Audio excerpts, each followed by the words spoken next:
This is from Restored Republic via a GCR compiled by Judy Byington. Judy noted on Tuesday, May 26th, the Department of Defense halted the RV release for about 20 hours because of a nationwide security threat. Over the past few days, deep state terrorist cells with foreign and domestic terror assets had infiltrated regions of the country. Excuse me. On that same Tuesday, May 26th, after security missions, finish of arrests of deep state bankers and audits, funds were again released for payouts to bond and ZIM transactions, creating downline liquidity in the final release sequence. Presently, Judy Shelton's rollout plan was underway of 72 to 96 hours shotgun start for final payouts, live account access, and starting exchanges.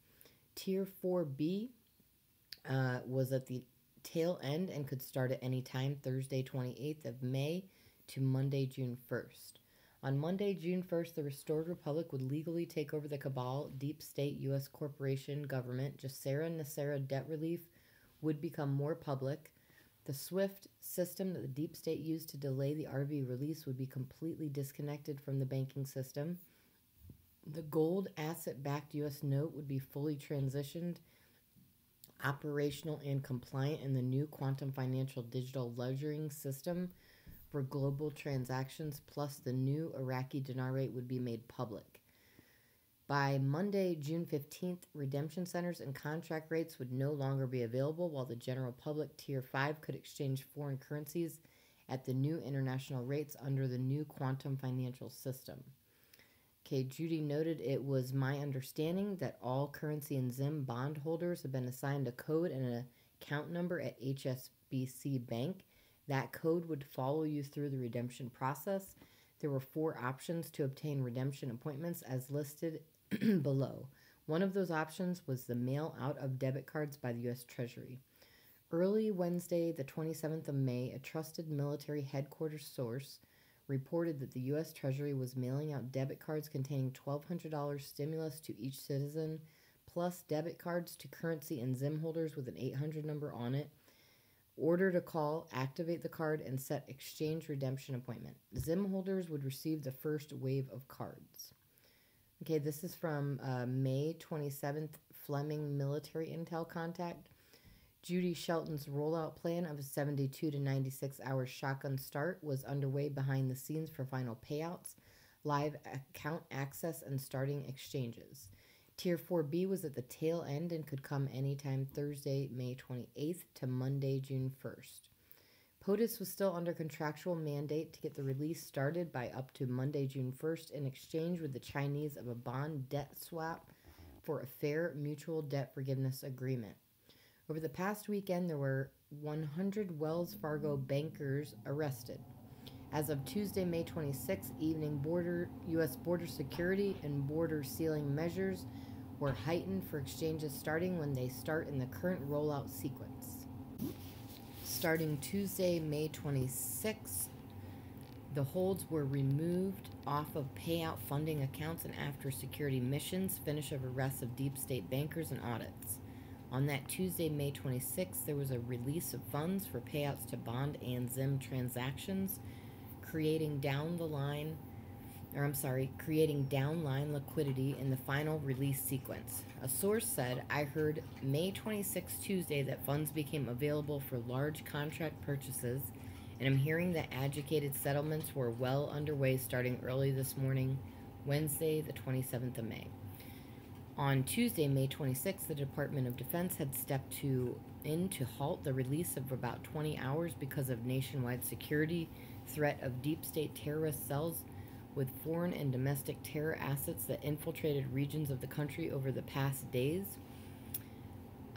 These deep state terror groups are rapidly activated in major cities in this country to carry out mass casualty events, bioweapon attacks, like COVID-19 and EMP radiation attacks. This was done to 1, stop the RV payouts exchanges, and 2, to hide from the media cycles news of Obamagate criminals from being exposed, which began earlier this week. Over the past 24 hours, that terrorist threat had to be nailed down and stopped by special ops. On Wednesday, the 27th of May at 8 a.m. Eastern Time, the all clear was given to move forward with the release sequence. As of Wednesday, May 27th, Tier 1 banks had been purged of deep state operative bankers who would have interfered with us post-RV. Arrests continue of every deep state body who would interfere or impede release of the RV and the transition to the restored republic next week. The source said they're highly anticipating going Wednesday, 27th of May. This was not a guarantee, but a goal with Tier 4B still at the tail end of the release sequence, possibly starting as stated above time Thursday, May 28th through Monday, June 1st. Another source said one of the government employees directly involved with the redemption effort was saying that redemption officials were directly contacting large Zim holders to set appointments. I was told that has already started. Still, another source said 1903 exotic government treasury bonds were released earlier Wednesday, May 27th. That's the heritage accounts and a debt jubilee.